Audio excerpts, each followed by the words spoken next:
je suis Philippe Mineur et je vous accueille dans Sans Compromis, le podcast IMO qui ne met rien sous le tapis. Chasseurs IMO, notaires, sociologues, entrepreneurs, nos experts vous ouvrent les portes de l'immobilier. Ici, pas de blabla, pas de jargon, on vous apporte des réponses claires, des solutions concrètes, que vous soyez propriétaire, futur propriétaire ou simplement intéressé par l'IMO. Alors bienvenue dans Sans Compromis, le podcast qui aborde l'IMO autrement. Bonjour à tous et bienvenue dans cette nouvelle vidéo de Sans Compromis. Aujourd'hui, vidéo un peu exceptionnelle parce qu'on a la chance de recevoir une personnalité qui est Mathias Bacchino. J'ai envie de dire qu'on ne présente plus pour peu qu'on s'intéresse au sujet de la finance. Ancien banquier, général manager de Trade Republic, mais aussi une personne qui s'est lancée dans une mission sur les sujets d'éducation financière. Avec lui, on va vraiment parler du sujet spécifique de l'immobilier et j'ai même envie de dire pas tant le sujet de l'immobilier en tant qu'investissement derrière locatif, mais vraiment ce qui est cher à nous en ce moment, le rapport à la propriété et à sa résidence principale. Avec Mathias, on va parler de son propre rapport à la propriété, comment il en est venu à acheter sa première maison, mais aussi on va parler de la crise du logement qui existe aujourd'hui en France, avec tous les exclus de la propriété, comment est-ce qu'on pourrait y remédier et comment, mine de rien, dans ce marché-là, même si on n'a pas la capacité à acheter sa résidence principale, comment est-ce qu'on peut quand même investir dès aujourd'hui pour se lancer au moins dans l'achat foncier dans la pierre. Une fois de plus, si vous nous découvrez à travers cette vidéo ou si vous n'êtes pas encore abonné, c'est le moment, abonnez-vous à la chaîne de Préto. On sort des vidéos régulièrement, au moins une fois toutes les semaines. On parle avec des experts, on a des vidéos sur les taux. Pour ceux qui préfèrent nous écouter en audio, on est aussi présent sur toutes les plateformes audio, sur Spotify, sur Deezer, si vous préférez nous écouter en voiture ou en faisant du sport.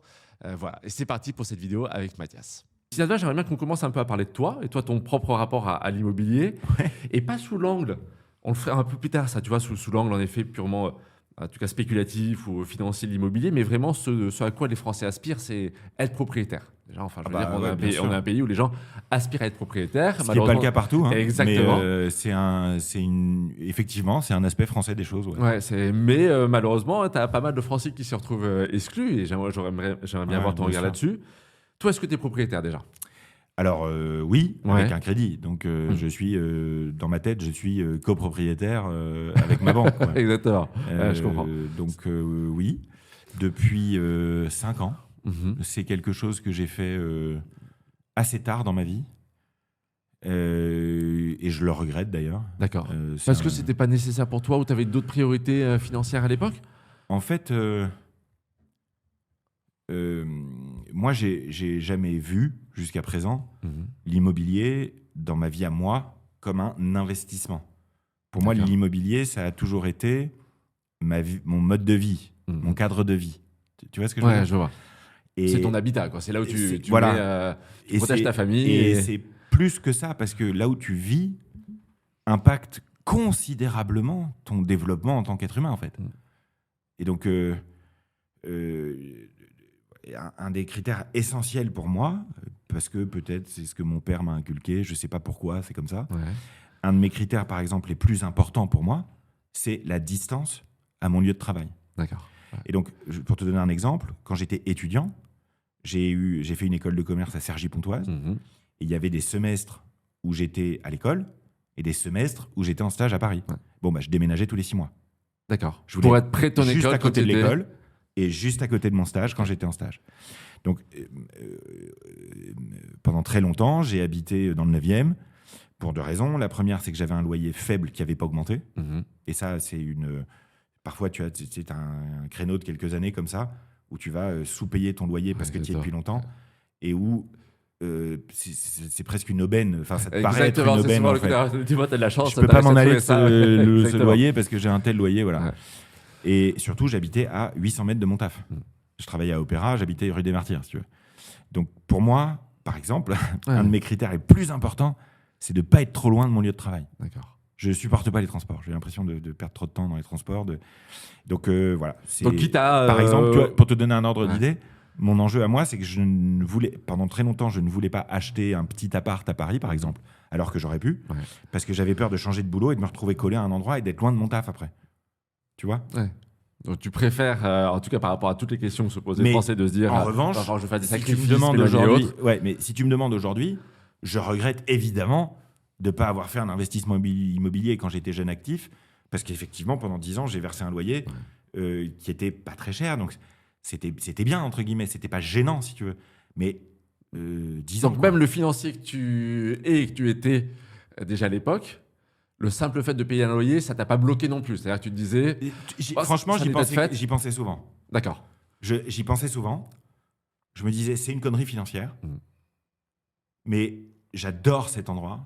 J'ai vécu dans un appart très heureux pendant 10 ans, qui était super, quoi, qui était un endroit formidable, où j'ai eu mes 2 enfants, où je me suis marié, où les copains venaient souvent, qui était juste à côté du boulot, qui était dans un quartier de Paris que j'adore en plus, le 9e entre Pigalle et Opéra, que j'adore. Génial, À un moment où, en plus, moi, j'étais engagé en politique, donc j'étais président du conseil de quartier. Et mon idée était évidemment d'acheter un jour cet appart, si tu veux. Ouais, d'accord. Pendant très longtemps. Et donc, je me tenais au courant de quand est-ce qu'il y a un appart à vendre dans l'immeuble, tu vois. Et finalement, ça s'est jamais fait. Et puis surtout, mes besoins et mes envies avec mon logement ont changé. Quand j'ai eu des enfants hyperactifs. D'accord, aussi. Très hyperactifs, comme leur père. Et donc, là, il m'a fallu un extérieur absolument, quoi. Et comme, je crois, c'est le 3e, je crois, critère pour les Français, je voulais absolument un extérieur. Parce que moi, je suis un enfant de province. J'ai grandi dans des maisons, j'ai grandi avec des jardins, j'ai grandi avec les copains du quartier, avec qui on joue le samedi après-midi dans la rue. Moi, j'ai grandi comme ça. Et j'avais envie que mes enfants grandissent comme ça aussi. Et donc, je me suis demandé comment concilier un bon investissement financier avec le cadre de vie que je veux. Et j'ai eu de la chance. Au bout d'1 an de recherche, donc j'ai passé toute l'année 2019 avec mon épouse à chercher. D'accord. Donc là, vous vous étiez dit, il faut qu'on déménage dans tous les cas. Mais avec l'ambition, tu t'es dit, il faut qu'on achète. L'idée, c'était... Alors, à l'époque, on est en 2019, les taux sont extrêmement bas. Je ne sais pas si tu te rappelles. Nos enfants avaient... Notre deuxième avait 3 ans et allait rentrer à l'école. Et ils étaient tous les 2 dans une chambre, puisqu'on louait un petit appart de 70 mètres carrés. Et donc, il fallait un truc plus grand. Donc, le constat, c'est début 2019, notre deuxième a 2 ans, la première a 6, et le constat, c'est il faut plus grand. Voilà. Le point de départ, c'est il faut plus grand. Donc, pendant un long moment, la recherche, c'est un appartement plus grand, le plus près possible, de là où on est. Et là, on se rend compte que ça ne va pas être possible. Que j'ai beau avoir un très gros salaire, ça va pas être possible. Voilà. Ce qui est aberrant. C'est beaucoup. Enfin, toi-même, tu t'es retrouvé. Bien sûr, mais je me suis retrouvé face à moi avec le besoin de mettre, en gros, pour avoir un appart de 90 mètres carrés avec 3 chambres à Paris, dans le 9e. 1,4 million, 1,5 million. Bah, voilà. Et 1,5 million, c'est énorme, monsieur. C'est des montants colossaux. Ouais, bien sûr. Quand t'es salarié, t'as 30 ans. Exactement. C'est absurde. Et donc, c'était pas possible. Donc, on se dit, il faut sortir de Paris. Et ça, quand t'as 30 piges, et que ça fait 10 ans que t'es dans Paris, que t'es toi-même pas parisien, mais que t'es devenu plus parisien, que t'es le dernier des Parisiens. Le quartier très parisien voilà, en plus. Tu te dis, oh non, faut pas sortir de Paris. Et là, il y a eu beaucoup de recherches. Donc, c'est un projet qui a été très chronophage, parce que pendant 6 mois, je pense, tous les week-ends, on allait voir une petite ville de la banlieue ouest. Donc, j'ai fait... le samedi à Suresnes, le samedi à Puteaux, le samedi à Saint-Cloud, le samedi à Asnières, le samedi à Bois-Colombes, le samedi à la Garenne, le samedi à Saint-Ouen, les trajets. Et on a fini finalement en regardant où les prix n'avaient pas encore explosé, où il y avait des transports de bonne qualité pas loin de Paris. Et j'ai fini, et je ne dirais pas où exactement, parce que je n'ai pas envie que, étant une personnalité publique, j'ai fini finalement dans un coin du 92, entre Colombes, la Garenne-Colombes, Bois-Colombes, où en fait les prix n'avaient pas encore explosé. D'accord. Et les prix qui n'ont pas explosé, c'est quoi? Est-ce que c'est un principe de, au moins c'est ce qui me permet d'acheter la superficie que je veux, ou il y a limite le financier qui se dit, je ne veux pas mettre de l'argent dans un endroit où c'est aussi aberrant que ce soit cher. Tu vois ce que je veux dire? Parfois, moi, je me suis Dans ma tête, je dirais que c'est du 70-30. D'accord. C'est-à-dire, c'est 70% quel cadre de vie je vais avoir. Est-ce que je vais avoir la bonne surface? Est-ce que je vais avoir le bon jardin? Est-ce qu'il va pas y avoir trop de bruit? Est-ce que je peux aller facilement au boulot? L'habitat dont tu parlais, ça, moi, j'ai le confort que je veux. Pour moi, ça a toujours été le plus important parce que là où tu vis détermine énormément comment tu vis. Ouais. Et ma ressource à moi la plus précieuse, c'est pas mon argent, c'est mon temps. Et donc, le temps que je passe dans ce lieu-là, s'il n'est pas tel que je le souhaite, bien sûr. pour moi, c'est un gros problème. Et donc, avant toute chose, c'était que j'avais la bonne surface, en l'occurrence 110, 120 mètres carrés, et un jardin de 100, 150 mètres carrés. Très bien pour les enfants, ça. Et voilà. Et donc, la question, c'était ça. Ensuite, j'ai une chance, c'est que mon épouse est passionnée de décoration d'intérieur, elle a fait des études d'histoire de l'art, donc elle était capable aussi de prendre un bien en très mauvais état et de le rendre très agréable à vivre. D'accord. Et donc, il y avait une opportunité financière pour le coup, là c'était les 30% du financier, je dirais à peu près dans ma tête, qui disait, bon bah là, il y a une opportunité financière d'investir sur un gros bien immobilier, de le rénover après l'avoir acheté pas trop cher, parce que j'ai choisi le bon quartier, parce que j'ai choisi un bien très vieux, complètement délabré, où il faut tout refaire.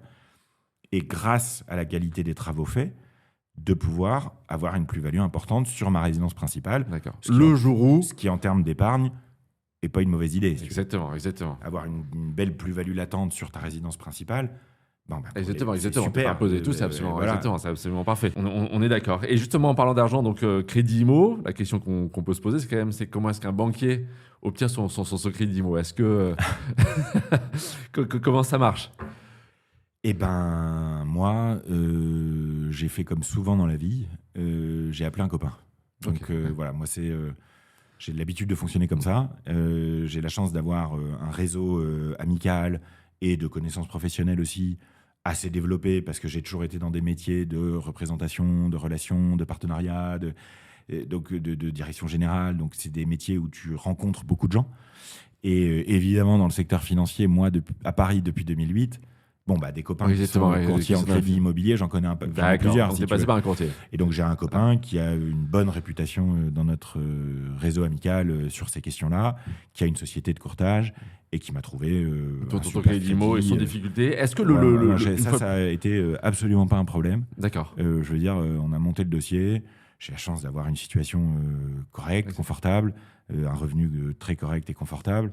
Et donc, en fait, c'était juste d'avoir la bonne personne pour savoir filtrer, comme vous le faites chez Préto, aller trouver le meilleur truc possible. Quoi. Et le regard que tu avais par rapport aux cautions de mensualité ou d'endettement, tu vois, typiquement, une question qu'on se pose souvent, c'est le HCSF va te dire c'est 35% d'endettement.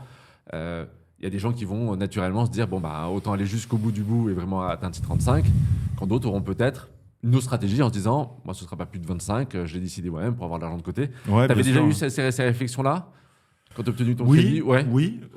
Et moi j'étais sur effectivement 30%, okay, d'accord. 30%, 35%, me dire effectivement comme ça c'est gérable. J'ai été assez lucide sur le fait que les dépenses liées aux enfants allaient augmenter pas mal, donc il ne fallait pas non plus trop charger la barque sur le crédit ça c'est un point important ça. J'ai anticipé, si tu veux, que mes dépenses allaient augmenter du fait que mes enfants grandissaient. Et donc j'ai essayé d'être raisonnable là-dessus. Ensuite, il est vrai que la maison que j'ai pu acheter était vraiment une belle opportunité. Et donc j'ai poussé un peu plus loin que prévu parce qu'il y avait une opportunité parfaitement claire, quoi. C'était... En gros, pour être transparent, c'était un quartier qui était à la limite de la gentrification en cours. Ouais. Et donc, j'avais une décote de peut-être 5%. Et quand tu sais, quelques années plus tard... Et il se trouve, là où j'ai eu de la chance, mais bon, j'ai pas eu de la chance. Je me suis mis en situation de saisir une opportunité, si tu veux. Là où j'ai eu de la chance, c'est que j'ai acheté cette maison le 7 mars 2020. Ouais. Que 2 semaines après, il y avait le Covid. Un confinement que personne n'avait vu venir. Et instantanément, des milliers de familles parisiennes qui voulaient quitter Paris. Ouais.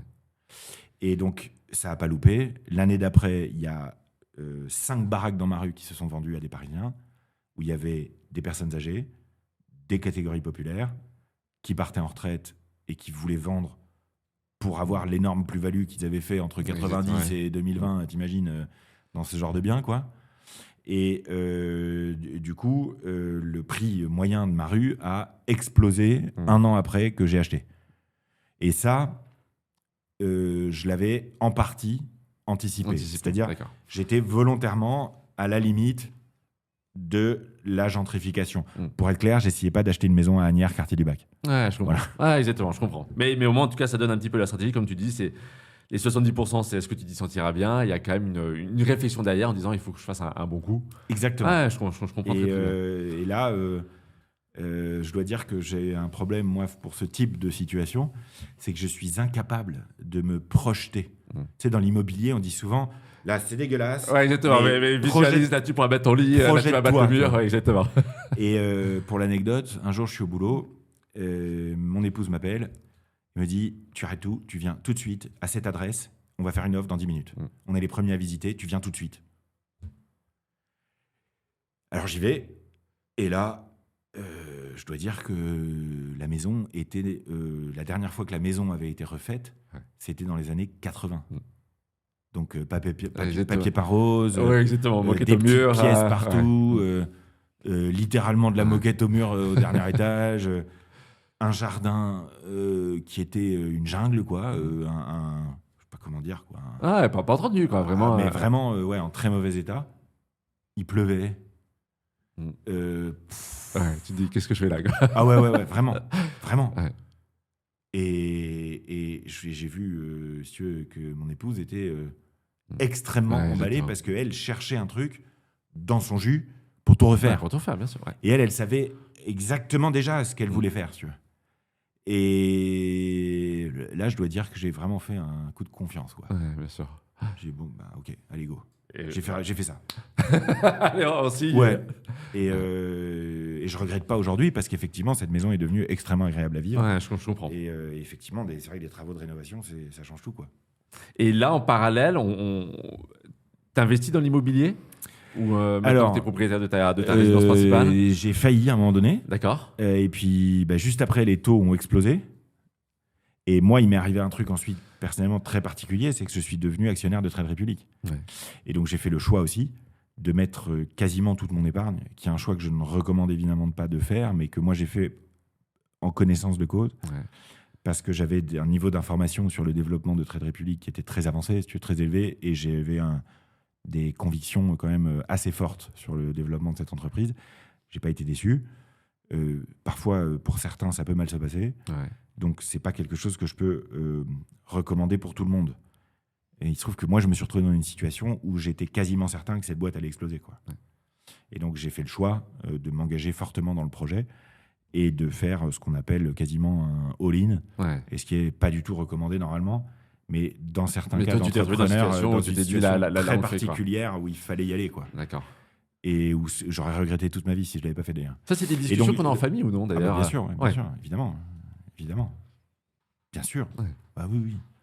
Moi, je suis quelqu'un qui construit son raisonnement et prend ses décisions dans l'échange. Ouais. C'est-à-dire que je ne suis pas quelqu'un qui va mouliner tout seul dans son coin et sortir avec un plan d'action. Ouais, d'accord. Ou l'impulsif pur en mode allez, j'y vais. Ça peut être moi. Je peux avoir avant, surtout. Avant, j'avais beaucoup. Ouais. Je pensais avoir de l'intuition. Enfin bref. Donc aujourd'hui, j'échange énormément. Donc pour ce type de décision-là, j'appelle. Évidemment, j'en parle avec mon épouse avant tout. J'en parle à mes parents. J'en parle à quelques amis proches. On est un petit groupe, tu sais, très proche depuis les études. La fameuse boucle WhatsApp avec les 3 copains qu'on montrera jamais à personne.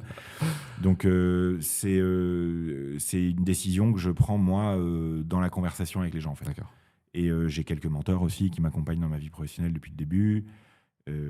Voilà. Donc l'immobilier, en tout cas, parce que tu t'es lancé dans cet investissement-là chez Trade Republic. Voilà.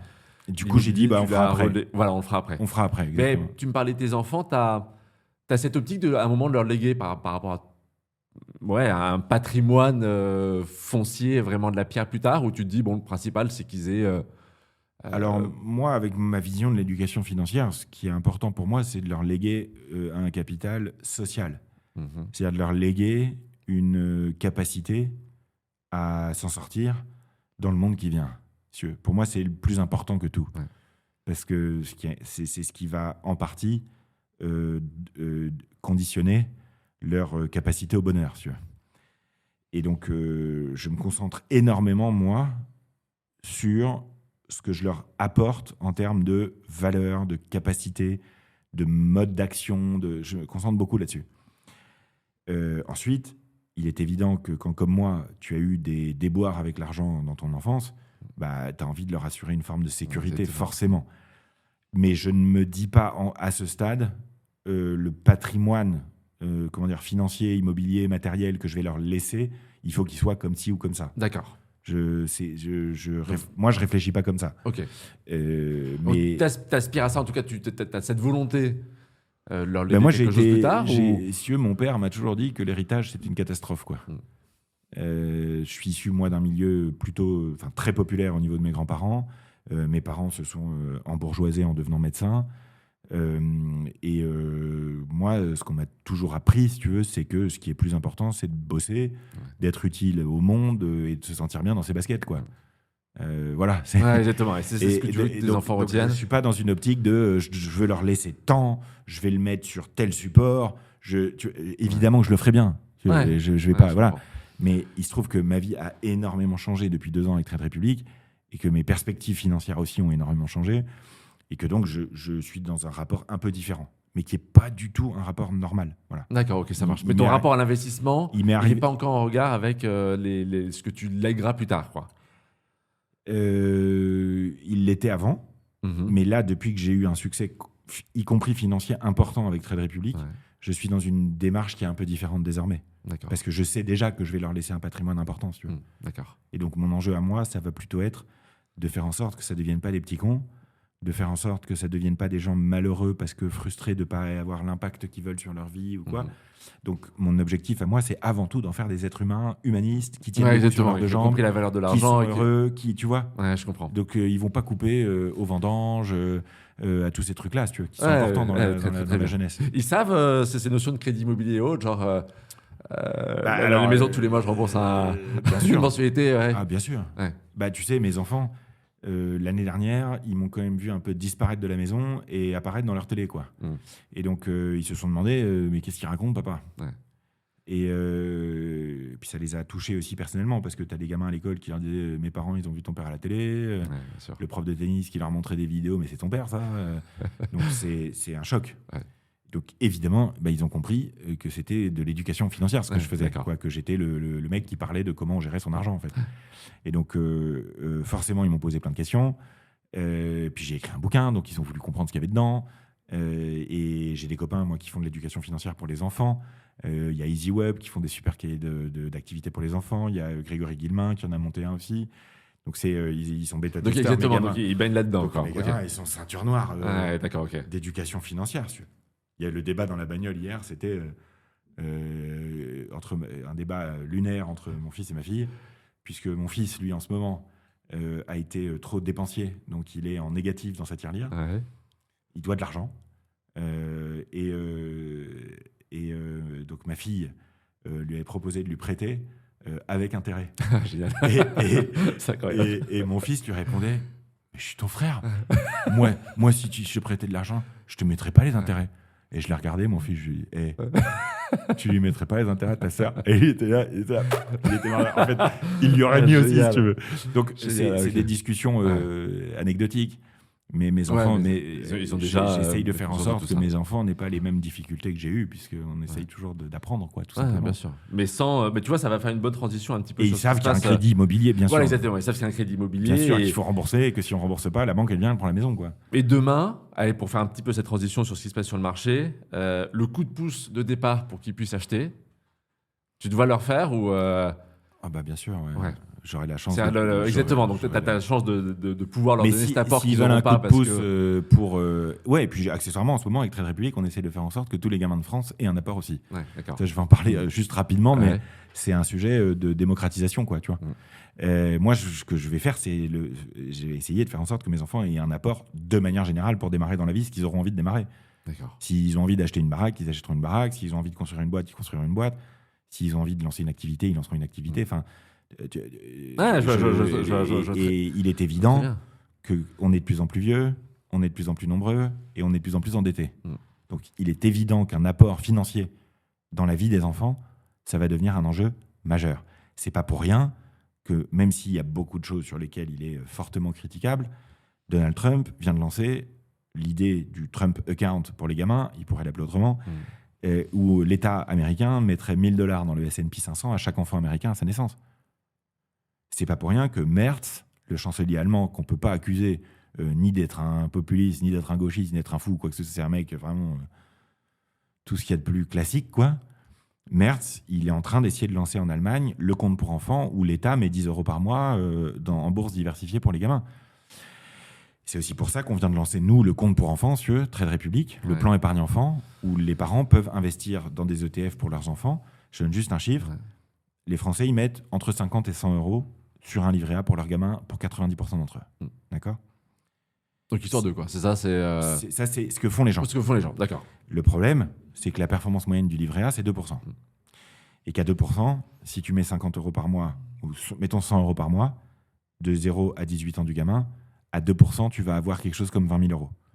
Et tu vas avoir peut-être 2 000 € d'intérêt sur des 18 ans. Donc, tu as à peine battu l'inflation, si tu veux. Tu as littéralement mis un peu d'argent de côté. Tu n'as pas investi.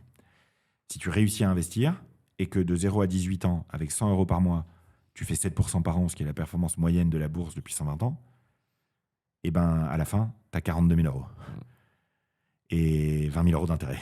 Ouais, je comprends. Donc, tu as fait le même effort, tu as mis 100 € par mois de 0 à 18 ans du gamin, mais à 18 ans, tu n'as pas du tout le même impact. D'accord ? Et la personne qui veut censer...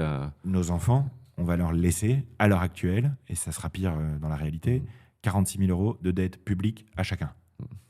Voilà, c'est ça qu'on est en train de faire pour payer les retraites des gens qui sont en ce moment à la retraite. C'est ça qu'on est en train de faire dans notre pays. Et donc, nos enfants vont avoir, et c'est inévitable, des conditions financières plus difficiles que nous. Et pour moi, c'est pas acceptable. Bien sûr. Quand tu commences à penser que tes enfants vont avoir une vie moins bonne que la tienne, c'est pour ça... C'est littéralement ça, le sentiment de déclassement. Mais ce qui est le cas aussi de cette génération-là, qui a le sentiment d'avoir une vie plus compliquée que celle de leurs parents, quoi. C'est là où on va taper sur les boomers et autres, mais tu vois, pour revenir à ces sujets d'immobilier, ceux qui se retrouvent avec des prix d'immobilier beaucoup plus élevés qu'à l'époque, c'est les fameux chiffres des 125% de croissance sur les prix d'immobilier en 20 ans et 30% sur les revenus. Là, déjà, aujourd'hui, c'est dur de se lancer dans la propriété. Carrément. En fait... il y a un double problème, messieurs. Le premier problème, c'est que la politique du logement en France a été catastrophique. Enfin, je pense qu'il n'y a pas de... C'est assez clair, quoi. Il y a une politique du logement qui n'a pas favorisé la construction, qui n'a pas favorisé les bonnes constructions, qui n'a pas favorisé le marché immobilier de manière générale, et qui est en train de créer une situation où, dans les 15 ans qui viennent de mémoire, les prix de l'immobilier vont augmenter en France 1,5 fois plus vite qu'aux États-Unis. Donc ça ne va pas s'arrêter, quoi. Donc voilà, y a aucune raison. Le poids de l'immobilier dans les dépenses contraintes a été multiplié par 2 depuis 2000. Ça devient le poste de dépense principal des gens alors que ça ne l'était pas. Ça s'est fait au détriment de l'alimentation. Donc on voit les impacts sur la santé et sur nos agriculteurs. Et je rajouterais juste quelque chose quand même il faut avoir un peu de recul historique, c'est important, je crois, à tous ces gens qui regrettent les 30 glorieuses. C'est-à-dire les années 50, 60, 70, où il y a eu une super croissance, où il y a eu effectivement une explosion des prix de l'immobilier ensuite, etc., etc. La seule raison pour laquelle on a eu les 30 glorieuses, c'est parce qu'avant, on a eu la Deuxième Guerre mondiale et 20 millions de morts. Voilà. Ouais. Donc moi, personnellement, je ne regrette pas les 30 glorieuses. C'est sûr que pendant quelques décennies, financièrement, ça a été plus facile. Mais quand on sait pourquoi... je vois très bien. Voilà. Moi, je ne souhaite pas qu'il y ait une troisième guerre mondiale pour qu'ensuite, il y ait 30 ans de reconstruction et de croissance. Je comprends. Je souhaite qu'on trouve une autre solution. Et l'autre solution, c'est celle de la transition financière. C'est celle où on optimise l'argent des gens pour que ça continue de marcher. Ce qu'on fait accessoirement avec toutes les ressources en ce moment. Sauf la principale pour les humains, qui est l'argent. On apprend aux gens à ne pas gaspiller la biodiversité, à ne pas gaspiller l'eau, à ne pas gaspiller leur temps. Le pays entier a baissé de 10% sa consommation électrique en 2 mois il y a 3 ans. Mais on continue. À faire n'importe quoi avec l'argent. Alors là, on continue à gaspiller la thune, à pas l'investir, à payer 90 milliards d'euros de frais par an sur notre épargne, à laisser 30 milliards d'euros s'envoler des comptes courants des gens face à l'inflation par an. Et c'est normal. Ouais. Bah non, les gens, ils ont du bon sens. Ouais, Ils ont cherché une solution dans ce qu'ils connaissaient au début, c'est-à-dire l'immobilier. Et aujourd'hui, ils cherchent des solutions plus larges pour leur argent. Mais qu'est-ce que tu réponds à la personne là qui est littéralement exclue de l'immobilier, même si elle a un bon salaire, mais parce qu'elle n'a pas cet apport-là, les 20, 30, 40 000 euros qu'il faudrait pour se lancer là-dedans, parce que potentiellement, il n'y a pas eu d'éducation financière en amont, parce que les parents n'ont pas eu ce réflexe-là, qui se retrouve peut-être face à son copain qui, lui, a eu un apport, la chance d'avoir un apport, et donc où tu dis il y a une profonde injustice, mais c'est peut-être pas aujourd'hui les 2-3 000 euros qu'il va réussir à économiser en remboursant des crédits IMO qui vont lui donner accès à la propriété. Quoi. Il fait quoi, lui, aujourd'hui, tu vois, t'as une frustration forte, quoi. Bien sûr. Tu sais, c'est le fameux bon salaire dans une grande ville où c'est assez cher pour peu que tu aies envie de rester dans un milieu urbain. Là, t'en es exclu. Qu'est-ce qu'on peut... En fait, c'est des choix. C'est-à-dire que ce qui est important, c'est pas d'avoir eu ou pas un héritage. Ça, c'est la vie qui fait ça et c'est injuste. La question, c'est qu'est-ce que l'éducation financière peut apporter pour réduire ces injustices et ces inégalités. Donc, la première chose qu'on peut dire à ces gens-là, c'est de bien réfléchir à où ils veulent vivre, où ils veulent construire leur vie. Quel mode de vie ils ont envie d'avoir. Tu vois, et où ils veulent que leurs enfants grandissent. Moi, je trouve que c'est ça. Mais tu as raison, avant de directement se dire je veux être propriétaire. Exactement. Je veux très bien, bien sûr. C'est quoi ton projet de vie? Bien sûr. C'est ça, ouais. Et je répète toujours la même chose, et je ne vais pas me faire que des copains chez Préto en disant ça, mais il y a une autre réalité qui est que le peuple le plus riche d'Europe, c'est qui? C'est les Suisses. Bon, c'est le peuple le moins propriétaire d'Europe. Donc, il y a aussi cette réalité-là. C'est-à-dire qu'il y a une possibilité de s'enrichir sans l'immobilier. Mais il y a une autre réalité aussi, qui est que les pensions de retraite vont baisser. Et ça, ils peuvent te raconter ce qu'ils veulent. Tu peux croire, si tu as envie de croire, les mensonges des politiciens. Mais les pensions de retraite, elles vont baisser. Elles vont baisser, exactement. C'est inévitable, si tu veux. Et donc, mettre un toit au-dessus de sa tête pour sa retraite, parce que tu ne pourras plus littéralement payer un loyer à ta retraite. Exactement. Ça, c'est vachement important aussi. Ça, c'est important. Donc, tu es d'accord là-dessus que les arguments qui te disent sois propriétaire, rends la propriété le plus tôt possible. À l'heure actuelle, ça paraît évident. Donc, je suis complètement d'accord avec ça. Mais à ce moment-là, chacun doit se demander où est-ce que j'ai envie de vivre. Et une fois que tu t'es demandé où est-ce que j'ai envie de vivre, bah, tu vas te demander quel apport il faut pour un crédit IMO. Et si ça devient une priorité pour toi, eh ben, ton épargne, tu vas l'allouer à la Constitution. Voilà. Donc, globalement, tu te dis, bon, peut-être qu'il va falloir que je prenne 10 ans de plus ou 50 de plus pour y arriver. Complètement. Et surtout, tu vas décider. C'est-à-dire, quelle est ma priorité ? Est-ce que ma priorité à l'heure actuelle, c'est de mettre de l'argent de côté pour les études de mes enfants parce que je sens que le secteur public pour mes enfants, ça ne va pas le faire. Il va falloir que je paye de l'argent pour les écoles privées, etc. Tu peux aussi te dire que, en fait, toi, ta priorité, c'est de mettre de l'argent de côté pour pouvoir faire des voyages dans 3 ans, que ta priorité, c'est... Tu vois ?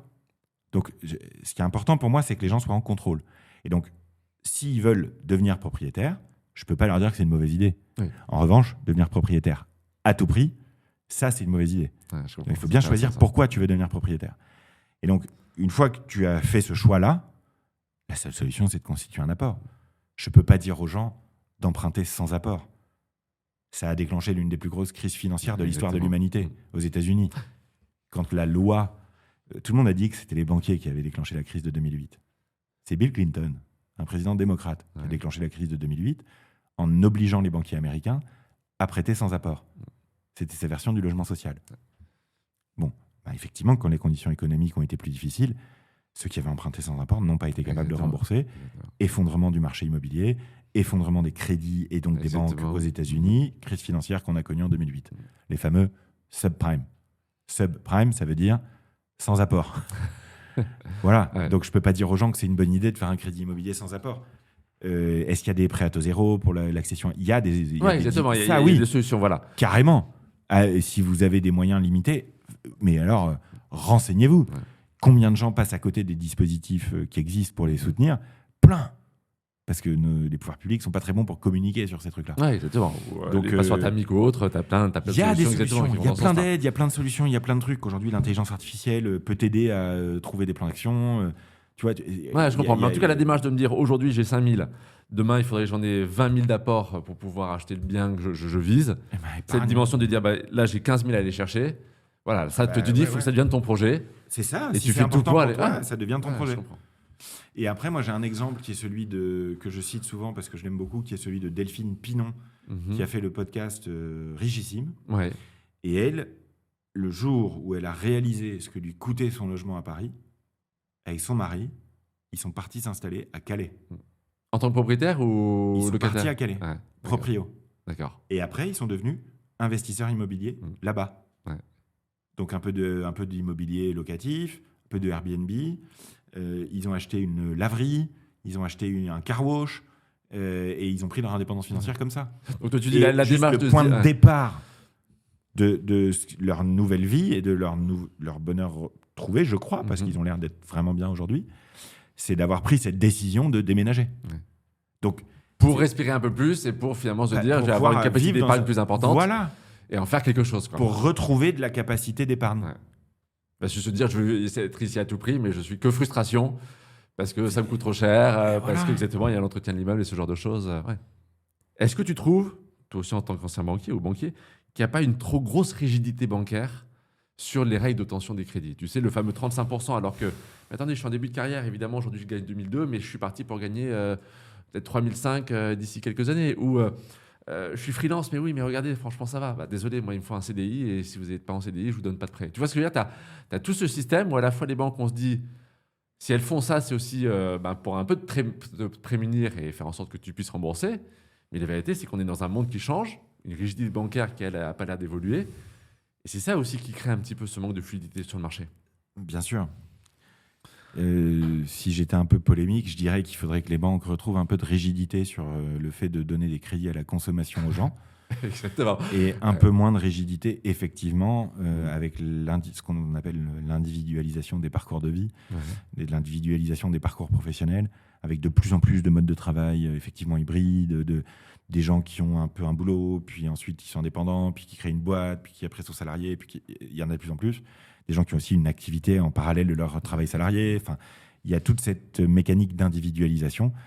Et à l'heure où la figure centrale, quand même, la plus désirable dans la société, c'est devenu l'entrepreneur, et ben effectivement, il serait logique que les banques s'y adaptent. Et je ne doute pas qu'elles le feront d'ailleurs. Ouais, toi, tu penses que ça va aller dans ce sens-là Ah, pas forcément. Ouais. Ils vont, tu sais, les banques, c'est un métier qui est quand même attaqué, qui pendant très longtemps n'a pas été concurrencé, et qui aujourd'hui, grâce... et ça, c'est un truc qu'il faut dire, mais grâce aux évolutions réglementaires européennes, hein. On parle tout le temps des trucs que l'Europe fait mal, mais l'Europe a permis l'émergence d'une vraie concurrence pour les banques, etc. Donc ils font des trucs bien. Ouais, donc toi, ce que tu dis, c'est que là, les conseillers bancaires vont devoir un peu se réinventer s'ils veulent continuer à aller chercher des clients.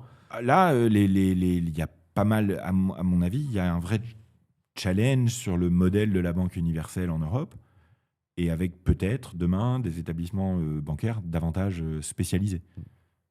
Voilà. Ok. Et donc ma conviction, c'est que le crédit immobilier va rester un métier important pour les banques, parce qu'elles ont la balance sheet pour, parce qu'elles ont le cash des gens pour, et que effectivement, c'est un dossier sur lequel elles vont devoir s'adapter. Il vaut mieux que ce soit elles qui s'adaptent plutôt que les Français. Tu vois, je te donne un exemple. Je connais des gens qui se disent j'aimerais beaucoup être freelance, c'est-à-dire je vivrais mieux comme ça parce que ça correspond plus à mes valeurs et autres. Mais là, je sais qu'on va se marier, dans 1 ou 2 ans, on va devoir acheter. Donc, je m'interdis de faire cette profession-là parce que je veux mon crédit, quoi. Et je verrai après. Ce qui est terrible, tu vois, de le faire dans ce sens-là. Tu as aujourd'hui maintenant un rapport que je trouve assez malsain entre les Français et les règles qu'ils doivent suivre, leurs valeurs, et en même temps des banques en face qui ne bougent pas réellement. Tu vois bien que ça ne peut pas durer. Ouais. Ça va forcément Non, changer. mais exactement. Et en fait, moi, je suis assez... j'ai été très dur avec les banques.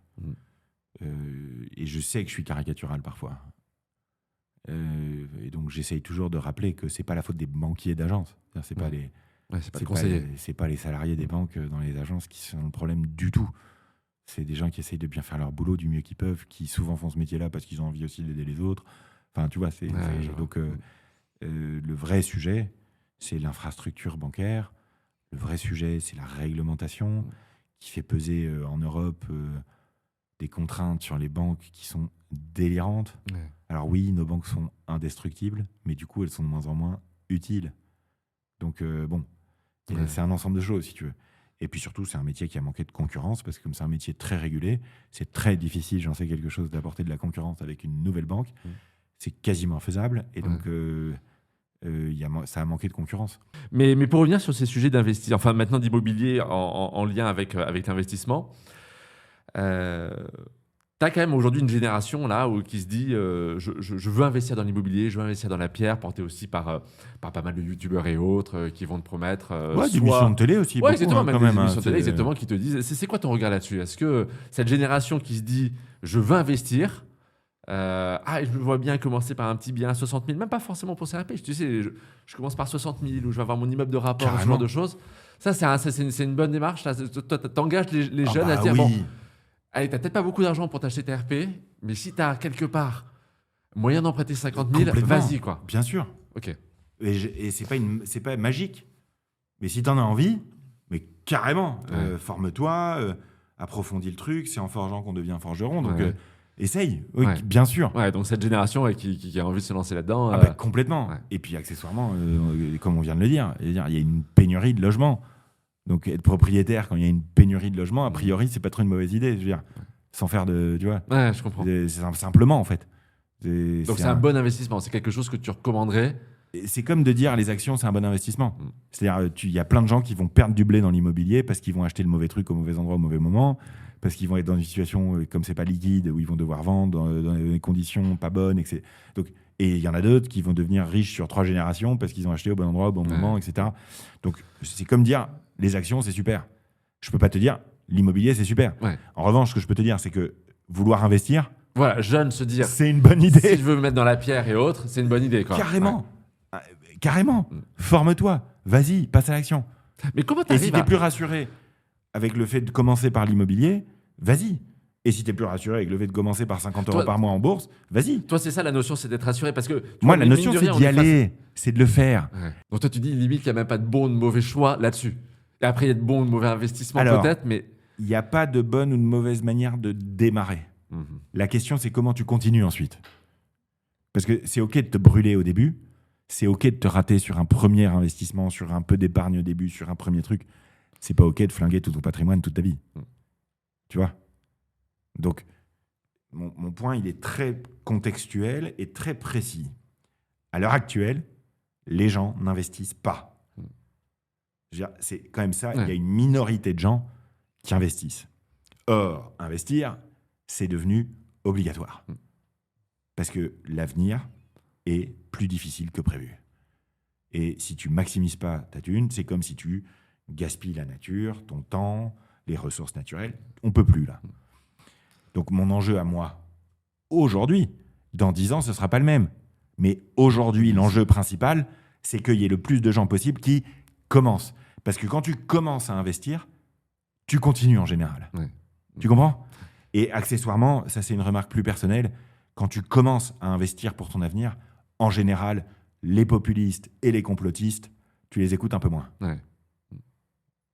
Donc mon enjeu à moi, dans mon rôle à moi, aujourd'hui, en 2025, c'est de dire aux gens, commencez et faites-le pour de vrai. D'accord? Les simulateurs, ça ne marche pas quand c'est de l'argent. Tu ne peux pas apprendre à investir en bourse en faisant un faux portefeuille. Tu ne peux pas. Ouais. Ça ne marche pas. Et donc, si vous avez envie d'essayer, mais essayez. Mais comment tout ce que vous allez apprendre déjà, c'est énorme, quoi. On est, pour reprendre les sujets de l'immobilier, là, suffit que je tape immobilier sur YouTube, je vais avoir autant de vidéos qui vont me dire c'est la fin de l'immobilier, ne soyez sûr, tu n'es pas propriétaire, c'est crise historique en France et tout. À côté, en face, j'ai faites comme moi, achetez 30 biens immobiliers. À Bali. Exactement. C'est tellement compliqué, tu vois ce que je veux dire, de naviguer là-dedans. Ce qui fait aussi que tu as une forme d'inaction, quoi. Parce que à la fin, ce qui explique aussi que l'immense majorité des gens qui passent à l'action à cause d'un proche. D'accord ? Donc, c'est pour ça que je dis tout le temps, l'enjeu, c'est la blockchain humaine de l'éducation financière. Parce que ça marche. Ça fonctionne. Réguler les youtubeurs, c'est très bien, il faut le faire. Encourager les grands médias à y aller, il faut le faire. Mais la réalité du quotidien, c'est que les gens s'y mettent avec un proche en général. Ouais, c'est ça. Dans l'immense majorité des cas. C'est très rare, les gens qui, tout seuls chez eux, juste avec Internet, sans jamais en avoir parlé avec personne, commencent à faire un truc. Il y en a, mais c'est rare quand même. Mais genre, tu dis, ne regardez pas. Ne regardez pas ces vidéos, ou vous laissez pas embarquer, ou... Ah non, moi ça fait partie de la culture financière quand même, à un moment de... Ah bah oui, tout ça si vous en avez, regardez et apprenez à faire le tri. Ouais. Et on est dans une civilisation de l'attention, on est à l'ère de l'information qui explose, et l'éducation financière, c'est mon combat, mais je peux t'assurer que l'éducation à l'information est au moins aussi important. Hein. Et donc que les gens apprennent à faire le tri entre, j'allais dire, le bon chasseur et le mauvais chasseur, mais entre le bon créateur et le mauvais créateur, c'est hyper important. Moi, je me bats beaucoup pour leur donner des repères. Je vais même assez loin dans mon livre et dans mon cahier d'activité à dire des noms de créateurs à suivre. Ouais. Faut oser faire ça, tu vois. Et tirer jusqu'à dire des créateurs à ne pas suivre ? Bien sûr. Ouais. Bien sûr. Bien sûr. Parce que là, ça peut être grave. C'est-à-dire, ça, là, tu te dis, bien sûr. tes 5 000 €, tu les mets dans une formation. Ah bah bien sûr. Ouais. Mais je crois que ce que je fais en diffusant l'éducation financière avec Trade Republic et plein de gens contribue beaucoup à ça quand même. C'est-à-dire que s'il y a plein de gens bien sur les réseaux, bah, il y a littéralement, physiquement, moins de place et moins de vues pour les voyous. Parce qu'aujourd'hui, les gens n'investissent pas. Et qu'il faut qu'ils s'y mettent. Et que oui, ça va leur coûter de l'argent au début. Je connais personne qui a commencé à investir et qui a réussi du premier coup. J'en connais pas. Ou ceux qui te le racontent. C'est pas vrai. Ils ont tous eu des galères. Mais tout le monde... Ouais, mais c'est tellement plus simple. Quand tu commences le judo, tu prends pas Teddy Riner en frontal au premier jour. Bon, bah voilà. Donc l'enjeu, c'est de s'y mettre, d'apprendre. Et l'argent, tu n'apprends pas avec du virtuel, c'est pas vrai. La dimension émotionnelle est trop importante. Et donc, il faut te former un peu intellectuellement, mais surtout émotionnellement. Mais qu'est-ce que tu vois en face, par exemple, tu as une banque, je pense toujours à l'immobilier, la personne qui va se dire, allez, je vais investir mes premiers 20 000 € parce que j'ai un investissement locatif et autres. Déjà, tu as une banque qui va lui dire, désolé, là, vous êtes déjà locataire, donc achetez l'ARP. Je suis sûr que Préto va lui trouver une solution. Ouais. Il est très fort. Ah, mais exactement, en tout cas, c'est... Il faut se battre pour que la tech permette à ces gens-là de trouver des solutions. C'est ce que vous faites, je pense. Ouais, exactement, tu as raison, on désembarque là-dessus. Okay. Donc toi, tu dis...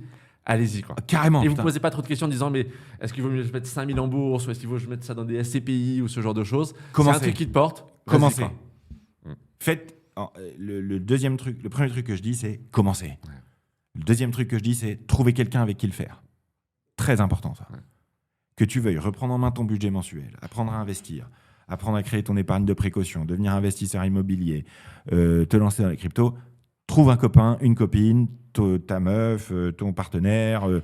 J'ai vu plein de parents avec leurs adolescents de 16-17 ans le faire ensemble aussi. Trouve quelqu'un et faites-le à plusieurs. Ça, c'est hyper important pour continuer. C'est vachement plus facile d'aller faire ton jogging si tu sais que tu as quelqu'un qui t'attend pour démarrer que si tu dois y aller tout seul. Ouais, c'est pareil pour On est d'accord ? Bon, bah pour l'argent, c'est pareil. Donc, trouve quelqu'un avec qui le faire. D'abord, commence. Ensuite, trouve quelqu'un avec qui le faire. Et ensuite, fais des trucs que tu comprends. Voilà. Ouais, c'est ça le point de départ. Le point de départ, c'est ça. Il n'y a pas un profil ETF, un profil IMO. Non, c'est des conneries. Ouais. Je vais dire un truc que le régulateur va m'engueuler d'avoir dit. Les profils investisseurs. Mais où ça existe dans la vraie vie ? Où ça existe dans la vraie vie ? Toi, ton point de départ, c'est... Moi, le point de départ, c'est les projets de vie. Ouais. C'est qu'est-ce que tu veux faire de ta vie ? Qu'est-ce que tu veux construire ? Où tu veux aller ? Comment tu veux vivre ? C'est ça, la vie des gens. Et les gens, dans leur vie, il y a des moments où ils seront averses au risque, il y a des moments où ils auront besoin de prendre des risques, il y a des moments où ils auraient dû prendre des risques et ils ne l'ont pas fait et ils le regrettent, il y a des moments où ils en ont pris trop. Enfin, ça existe que chez les économistes, les profils investisseurs. Donc, commence à investir. Si tu ne le fais pas, tu seras pauvre quand tu seras vieux. Point de départ. Deuxième point de départ, ne le fais pas tout seul. C'est vachement plus facile de le faire à plusieurs. Troisième point de départ, fais ce que tu comprends. Déjà, parce que toi et moi, on sait que quelqu'un qui ensuite met le doigt dedans et commence à voir ce que ça change dans sa vie, bah, il va se former. tu es propriétaire, tu as un investissement locatif, à un moment, on va te dire, mais c'est pas assez, attends, il y a des multipropriétaires à côté. Tu vois, où il y a les côtés, si à 30 ans, tu n'as pas d'investissement locatif, tu as raté ta vie, ou tu n'as pas fait une plus-value de 60 000 euros sur ton bien. Tu vois ce que je veux dire, tu as aussi malheureusement cette pression, malheureusement qui vient pas mal des réseaux sociaux, donc un peu social sur le côté. Elle est où la limite du j'ai bien fait, tu vois, de dire, où j'ai bien investi, quoi. C'est ta thune. Ouais, mais voilà, mais je trouve ça très bien de le dire. Ta vie, c'est ta famille, c'est ton avenir, c'est toi. Ouais. Et moi, j'aime bien les vieux proverbes. Il y a un vieux proverbe qui dit comparaison n'est pas raison. Ça veut dire quoi, ça? Ça veut dire que le concours de bip sur les réseaux sociaux n'a jamais rendu quelqu'un heureux. D'accord? Te comparer. Si tu as envie de te comparer, va courir avec un groupe, essaye de courir plus vite qu'eux. Supporte un club de foot que tes copains supportent pas et on verra bien qui gagne la ligue à la fin. Va faire, je sais pas moi, des collectes de fonds pour la banque alimentaire et on verra qui collecte le plus. Si tu as besoin de te comparer, va jouer au paddle. Tu vois? Mais l'argent n'est pas un objet qui se compare. C'est-à-dire que, et d'ailleurs, je vais pousser un peu la réflexion. On a observé chez Trade Republic sur des millions de gens qui n'avaient jamais investi de leur vie avant et qui ont 32 ans de moyenne d'âge. D'accord ? On a observé depuis 3 ans que ça fait 3 ans de suite que sur cette population, génération spontanée, enfin, c'est pas une population éduquée, tu vois, c'est vraiment la nouvelle génération d'investisseurs. Et ben, les femmes ont 2 points de rendement annuel de plus que les hommes. Et quand tu étudies pourquoi, et quand tu en parles avec eux, tu te rends compte que c'est parce qu'elles n'ont pas cherché à se comparer. Et du coup, elles n'ont pas essayé de faire mieux qu'eux. Elles ont essayé de faire bien pour eux. Je simplifie. Et des hommes font comme ça, et des femmes ne le font pas. C'est pas une généralité, mais dans notre étude, c'est ça qu'on a vu. Et donc, je veux vous dire un truc très important. Se comparer pour l'argent, c'est une catastrophe.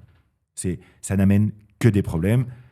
Et quand on me demande c'est quoi le meilleur investissement, je lui réponds, c'est celui que tu feras demain. On a demandé aux gens pas mal quand même depuis 15 ans de faire des transitions pour le collectif. Ce qui est bien aussi, et je le comprends très bien. Moi, je dis, la transition financière, faites-la pour vous, pour votre avenir, pour votre famille, pour vos enfants, pour vos proches, et pour pouvoir, si vous le voulez ensuite, être généreux. Et si tout le monde le fait, il y aura un bien collectif. Tu vois ? Parce que le pays ne va pas s'effondrer, quoi, grosso modo. Et ça, je pense que c'est pas mal pour maximiser le bien-être humain.